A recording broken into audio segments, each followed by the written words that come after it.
Coffee. This is episode 4, and I am joined by Max Dubiel from Redemption Roasters, Alice Edgcumbe-Rendle from Edgcumbe Coffee and Tea, and Nick Mabey from Assembly and Volcano. For those of you who haven't joined an episode of Lockdown Coffee before, let me just introduce it. It's a little place in the ether where we talk about everything that's happening in the coffee industry at the moment. Coffee industry professionals chatting to each other so that you, the viewer, can listen. Hopefully will help you navigate through what's happening while you listen to our experiences, and also hopefully you'll get some inspiration and maybe some ideas from some of the things that some of these guys are doing. In episode 4, so that's 4 weeks after we started, 6 weeks into lockdown, what are the challenges now in the world of wholesale and I don't mind who starts. Well, my first thing was, the challenge for me was right from the beginning was to just stay close to the numbers. That was the big thing, that running the business, I knew I had to take control very quickly of my cash flow, of where our costs were, expenses, etc. And so once I'd got a hold of that, I felt as though I could sort of navigate my boat, even if it was going to be a rough ride. So that was my big main aim. And that's been all the way through. Every day I'm looking at the numbers. I'm totally fixated on them. And that's helped me.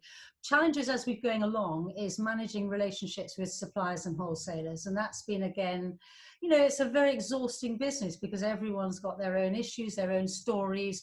We're very close to some of the customers we've supplied. You know, we've been supplying some of these people for sort of 30, 40 years, and they've never seen anything like it. So being mindful of their problems while being aware of what we need to do has been, it's like a bit of a, you know, a minefield to try and get it right. And I can't say I've always got it right. Sometimes we've upset customers without meaning to, but that's been the big thing that I've tried to focus on, being as mindful and as compassionate as I can be. Alice, are there some clients of yours who are simply saying, we're really sorry, we'd love to pay you, but we can't? Totally. And I think, you know, in a way I've not minded that, because this time we're all in it together. I mean, I don't want to bore you, but back in the 90s, we went through something very similar in the hospitality world, where the whole thing closed down, interest rates doubled or whatever. And that time everyone was hiding. No one would tell you what was going on because only a few people were affected. This time everyone's affected. So it's a very much more of a transparent problem. And I think that's been incredibly helpful, because we're all in it together. Even though some are suffering more than others, there's that sense that actually I can, you know, fess up. I'm suffering. This is not going to be easy. I might not be able to pay you, but I promise you I'll do my best. And I think that's been a huge difference in terms of being able to go to sleep at night thinking, well, they're being honest with me. Have you found that, Nick? Just assume that like wholesale across the world is down 90%, right? And like that's a given. So the challenge there, that wasn't necessarily a challenge, it just became the new truth. Yeah, but I agree with Alice on all of those fronts. It was really just looking at the worst, just loads of scenario planning. From a board perspective, it was really about looking at the liquidity, the exposure to suppliers, which we were in a very good position. And I didn't find too much trouble negotiating the flow of coffee in. That didn't worry me, which I'm grateful for. That we were not overexposed on a supply level, and dealing with our customers was more about actually being more proactive rather than reactive, and about giving them the insight into what we had the bandwidth to do for them. For instance, dealing with the local councils for the grants, dealing with any sort of mitigation around their own landlord kind of negotiations and stuff like that.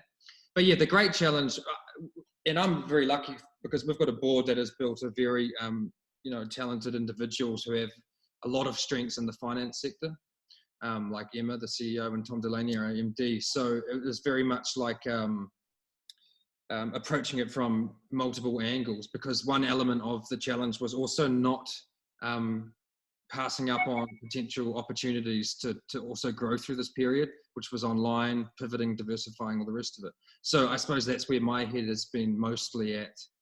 The challenge now, though, is actually trying to reframe what the new wholesale growth opportunity actually looks like. And in all the conversations I've had, it's been very much a conversation about how fragile and unsustainable the industry was getting in terms of a race to the bottom anyway. So that's actually quite a benefit, I think, for the industry at large, and for businesses to really know their strengths and understand what they stand for.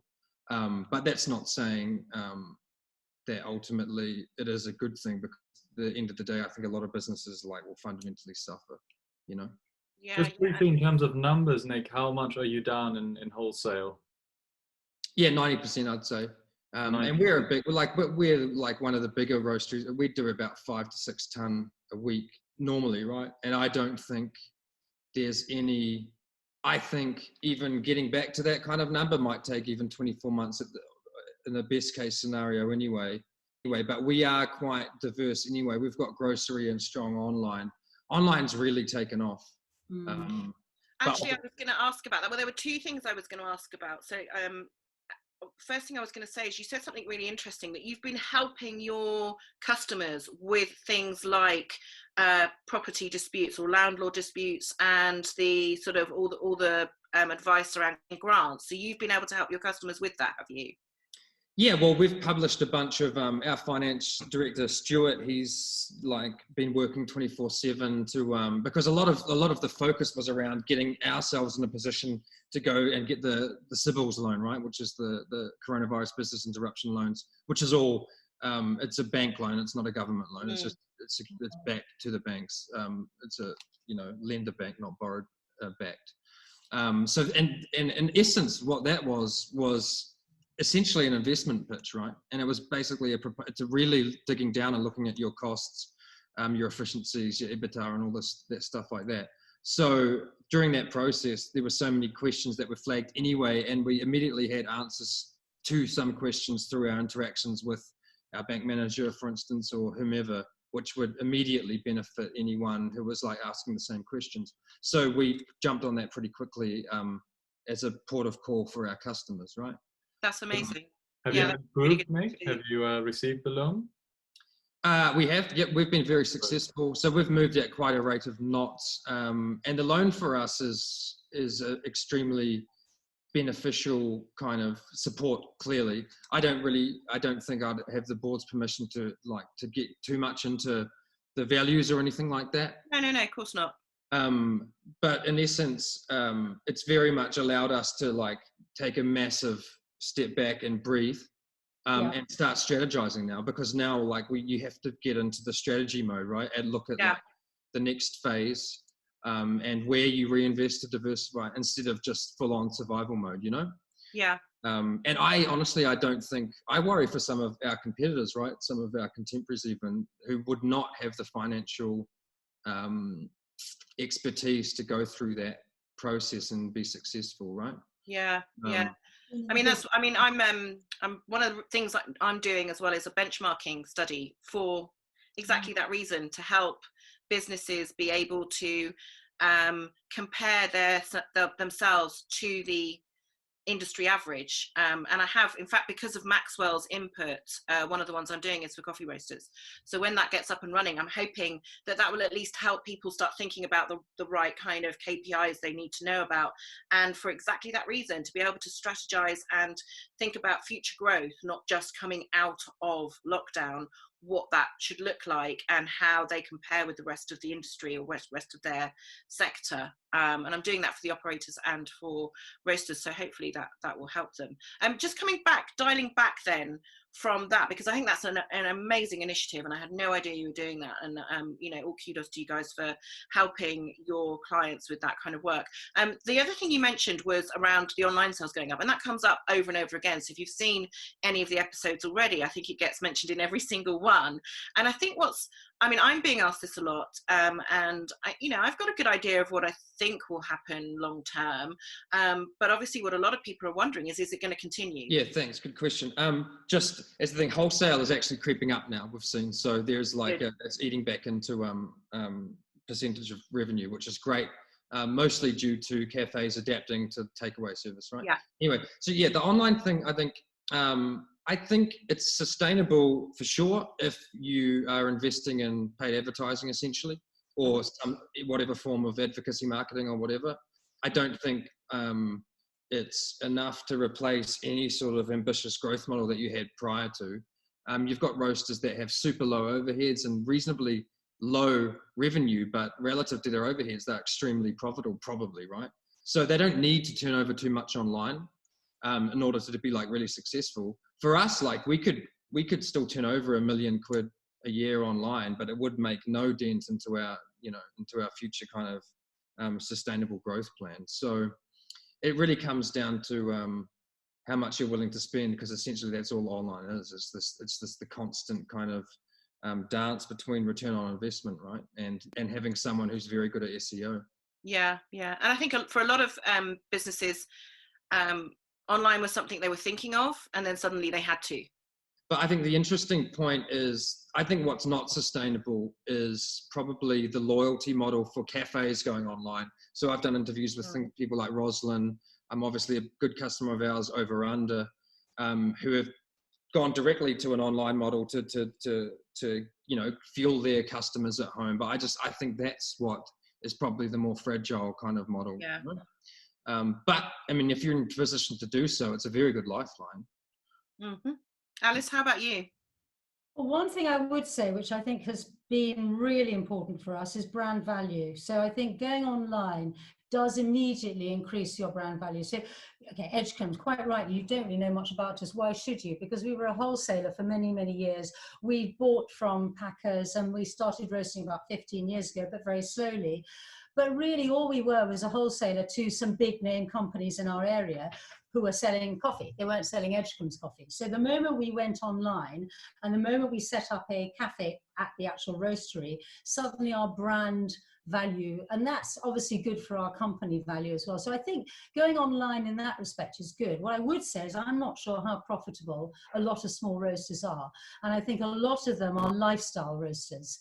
Now, there's nothing wrong with that. We were a lifestyle company for many, many years while I was raising my children. That made sense to me. I had 4 kids, I had 2 jobs. The moment they were off my hands, I was able to kick it up a gear, and it completely changed. So I think a lot of these small roasters are living a lifestyle roasting, and great, good luck to them. But when it comes to online, I'm not sure how much money people make. I look at the cost of, fulfillment, the cost of delivery, the packing, etc. And it's very much just-in-time stuff, isn't it? Wholesale's great because you pack you roast and pack all the time. You've always got a week or maybe a week, 2 weeks supply in. But when it comes to online, you tend to be roasting and packing because that's what your offer is, fresh. So yeah, I think online's great. But you're absolutely right, Nick. I would never put it as part of my whole core strategy. And when you say the wholesale is going to change, it is going to change. But I still think that, when you've got strong offers, you will always find that the strong companies, the demand for coffee is so great that there will, it will just be in a different way. I don't think we'll have thousands of cafes that we're supplying as we have been in the past. It's going to be strong cafes with a strong offer, who are really buying into decent quality coffee, specialty coffee, and who'll pay for it, and who can charge on as well. Yeah, that's interesting, Alice. I mean, I agree. Yeah, the lifestyle brand thing is ultimately true. Although I would say most roasters now are very much aware, that have opened in the last, let's say, 5 years, are very much aware of their brand speaking the loudest, right? And their audience actually being more interested in the brand rather than any other kind of default understanding of what quality coffee may be, right? I look at brands like Dark Arts, who are categorically unique. I think Redemption has a very strong USP, and arguably it's the motivation for people to buy their product has got less to do with coffee and more about the brand ethos. Do you know what I mean? So I think the online thing is actually it's a good model for you, I think. But ultimately, though, what the lesson is, diversity is good. Right. Definitely. And I really resonate with what you said, Alice, about the brand value thing. It really, really makes you look at what you stand for and ultimately what you don't stand for. Right. So, and I had this conversation with Maxwell Colonna on our Instagram thing about what that means for, how we look at growth potential and what conversations we simply don't want to be a part of. The race to the bottom one has been the big one, especially in a place like London where there's value propositions with diminishing prices flying around everywhere, and you get convinced that you should be participating in those conversations because it's there, where really I don't want to be. And the customers that believe in our brand don't demand those sorts of things from us. Diversity is a really interesting key word here, and Tom from Origin last week mentioned that their demand of small lots, some geishas, has gone up drastically in the web store, and that's also an interesting one for growers to look at, because suddenly we are now buying more diversity in very small lot, high value coffees that we can sell via the web store with a higher margin, rather than sort of the mid-range which we're using for our single origins and our filters. Is that the same with you guys as well? I mean, our proposition has always been slightly different in the set. We're not, you know, in the London sort of Uber set. Our whole proposition has been about being open for everyone. Fresh is best, and basically saying, look, you know, we sell you really fantastic coffee, but at a price that allows you to come back again and again and again. So we're not a treat coffee. We're not a high end, and I think there's a market for all of them. So therefore, yes, we get people asking for geishas and Blue Mountain, or you know, because Blue Mountain tends to be, our market tends to see that as, you know, you get that, and that's fine. I've got no issue with that. You know, if they want it, and they will give it to them. But where we tend to win is by offering really lovely specialty grade coffee at, say, 85, 86, you know, not top, but selling it out at sort of, you know, 750 for 250 grams. Very different market to that sort of geisha high end, where you've got people with a lot of knowledge and who really are thirsty for, you know, the best. In a recession, which we're bound to go into, quite a deep one, probably a depression rather than a recession, consumers' value proposition is different. They're not looking for cheap, they're looking for good value. So in other words, if it costs £12, as long as it's worth £12, they'd rather spend that once than spend £6 twice and it tastes like, you know, tastes not too great. And I'm wondering if we're thinking that might actually change because of the circumstances of the current situation around pricing and how much people are willing to pay going forward. I think fundamentally people, I mean, to answer the initial question, assembly like that, for assemblies, that's Assembly's bread and butter as a roaster, right? Like we're known for like rare, exclusive, whatever, fine coffee, you know, like fundamentally that's the audience. Volcano is more, I suppose, a heritage kind of more heart and soul brand. When we sell blends, you know, and it's impact volume buying, right? So there's definitely a price thing there, but I mean, people are always going to be willing to spend more when they're consuming in the home. So like a 12 pound, 250 or 200 gram bag isn't like that outrageous. In fact, it's very much in line with the retail high street, right? Like we're in Selfridges right now and they're selling 12 quid. I just think people are experiencing this more interesting. Yeah, I mean, there is a definite, and we could release coffees now, and we will, that will sell out like that because there's an audience for it. But I don't see how that's any different from any other day for us. It's just, it's going to move quicker because people are buying it instead of cafe. So it's more D2C. But I don't think there's any profound effect on how that's going to affect any sort of price expectation for like, or not enough to have like an effect on the mass market broader consumer. And let's not kid ourselves that sort of buying model was the impactful model, because it's not. The impact model is in you know, volume collaborative trade sourcing, essentially.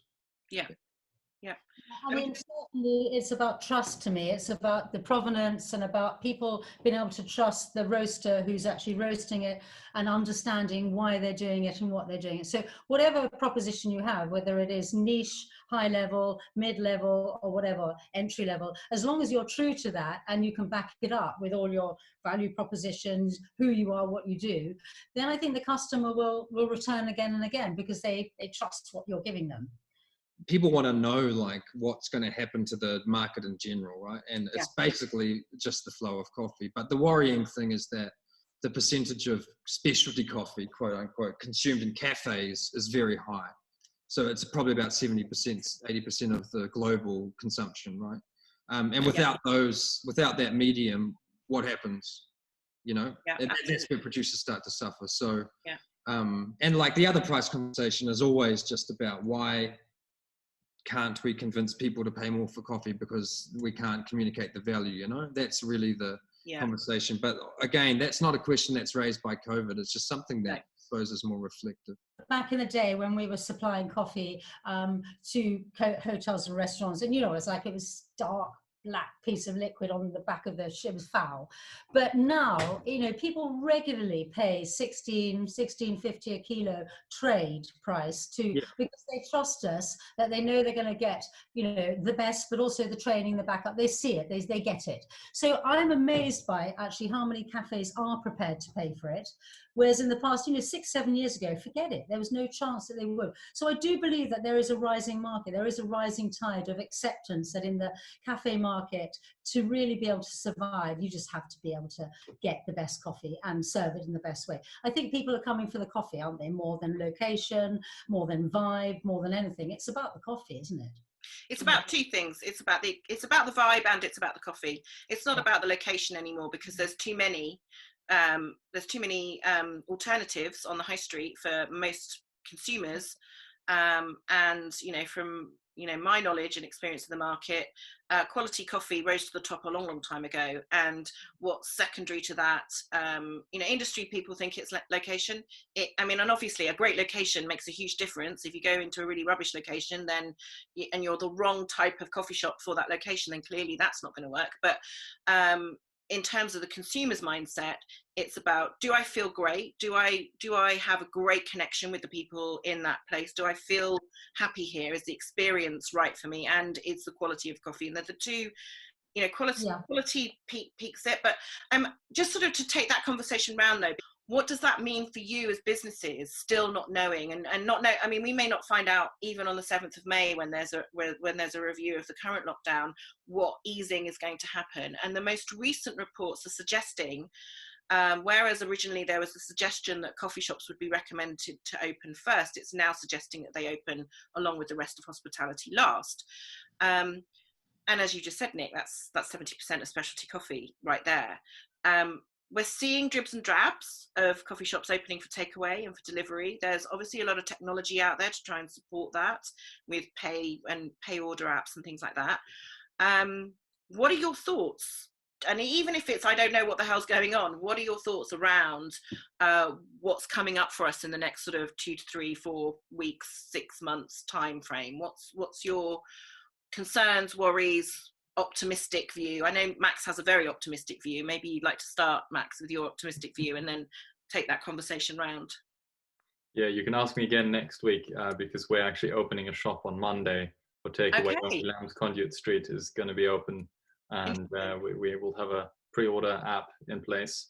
Aspects suspended from the ceiling, so quite interested to see what happens. But we do realize that it's going to take some time to build it up. It's almost like it's like opening a shop from scratch. So yeah, that's the short-term optimistic view. The mid-term optimistic view is, I think people will be craving coffee again, and that's what we're seeing in countries that are a little bit ahead of time. I think the specialty coffee market in South Korea and in Japan is doing pretty well.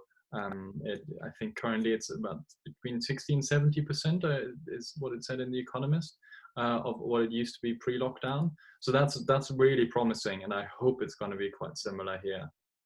Yeah, I echo that. I mean, we took the decision not to close our cafe in the sense, because we have an on-site cafe. It's quite a large one by the roastery with a big outside area. We've been very lucky to have space. So we were able overnight to close the cafe, put all the chairs up, take all the seats outside away, and just have a window. And it stayed open all the way through. And I'll be honest with you, we did that because our customers just said, you aren't going to close, are you? We know we can come to you. We're down a tiny, lane so people can walk to us. And of course the traffic stopped overnight, even in Sussex. And it was really interesting to see how slowly people came out, and we've got busier and busier and busier. And I find this almost incredible to understand, but we're almost turning over as much as we were pre the time that, before we closed. In coffee alone, it's people's need for coffee, as you say, is so great. As long as they feel safe, as long as they feel that the cafes are taking very, very sensible steps to keep them safe, which we are. I mean, you know, there's a list of stuff we do. The need is there. So I think you're right. I think more and more cafes will suddenly see what other cafes are doing and realize that it can be done, provided they're totally in control and are not allowing customers to rule them. Everything's changed. Suddenly we're the ones who are saying, this is the way we work. I don't know about you guys, but as a cafe owner, we were always jumping to everyone else's tune. And it was great, but you were having to continually offer a better service, a better service. We want this, yes, how high? You can do this, no problem. Suddenly, it's like we're saying, well, actually, sorry, we're open 5 hours a day, that's it. You can't use our loos, I'm sorry. We're only serving this coffee, I'm sorry. And everyone's just gone, that's fine. We just want coffee. So it's very interesting to see how people are now beginning to go, actually, we've had enough of this, we need coffee. There is a huge addiction there. Yeah. Yeah, I agree. And I'm optimistic for that point of view as well, based on people's needs, like, and fundamentally their willingness to indulge, right? And it's going to benefit low square footage, high footfall, like rapid takeaway service, much like in more mature markets like Australia or whatever, where that is standard, like cafe model. You need that. You need the people in the city, right? So you need restrictions to use on offices and commercial spaces or whatever. And if that's the case, then yeah, things will kick off. I think residential cafes will be great when they adapt. But I do worry a lot about restaurants and a lot of the other kind of sector because of the quite simple, the functional need for distance, right? And how pretty, like, that's like, I don't know if we deal with a lot of restaurants, and space for a coffee machine, period, is generally given way to any sort of bar equipment, you know what I mean? So it's like precious real estate. But I also think in a more profound sense, I think what I would hope to see is people's willingness, and this goes back to a price or value proposition discussion once again, but I think people will be willing to spend more, which will allow restaurants and cafes to look at their margins a little bit more realistically, not because they value the product, but they quite simply value the necessity of those small businesses and the role they play in, like, their lives, right? So from just valuing the fact that people actually are out on the limb all the time running small businesses like that, I think that will actually affect people's willingness to spend more than anything else, you know, because of the absence of it for so long. Yeah, I agree. Well, I'm just thinking about this whole community thing, which is obviously everyone loves community, and we've always talked about it and bought into it, but suddenly it's become a major deal. And the other thing that I've really noticed, for me as someone who's been in the business for many, many years, you know, back in the day when we sort of said, look, you know, you've got to help support local companies, it was always considered a bit of a, hey, whatever. Now, being local is cool. Now, young want to support local. They want their community to thrive, to survive. I think that will help local restaurants, even local pubs. And I think people will be so keen to try and make it work that as long as I say, the pubs, the hospitality operators are quite very strategic in the way they open and the way they manage it, I think there will be room for these ones to actually thrive and survive. But they are going to have to work in a different way. Well, I quite like the fact that we're ending this particular episode on a bit of a positive and optimistic note, personally. I must admit, some of the research I've done is showing that the majority of consumers expect to return to their pre-lockdown visit frequency. And this is something that I've done just sort of behind the scenes, just to kind of get a feel for what consumers are thinking about and what their concerns are and whether or not they're going to go back, or and actually, even though some say it will probably be less, that's more likely because they're going to stay working from home rather than anything else. And for those not working from home and going back to the hoi polloi when they do, they don't expect it to be any different to the way they were behaving previously. So it's just right now, we just don't know how long that's going to be. So I'm going to just say thank you to Max again, and thank you to Alice, and thank you to Nick. I'm going to just implore anyone watching this to subscribe to the channel so that you can see future episodes. We've got some really exciting ones coming up. Hopefully next week's will be with some experts to talk about property law, and also the financial the sort of thing that actually, Nick, you were talking about earlier in terms of how to get through getting grants, etc., and you know, all the various barriers that there have been. And the following week, we're hoping to have some producers and roasters talking about the wider sort of implications on supply chain. So we've got some good weeks coming up. So hit subscribe, press like, share, and we'll see you next week.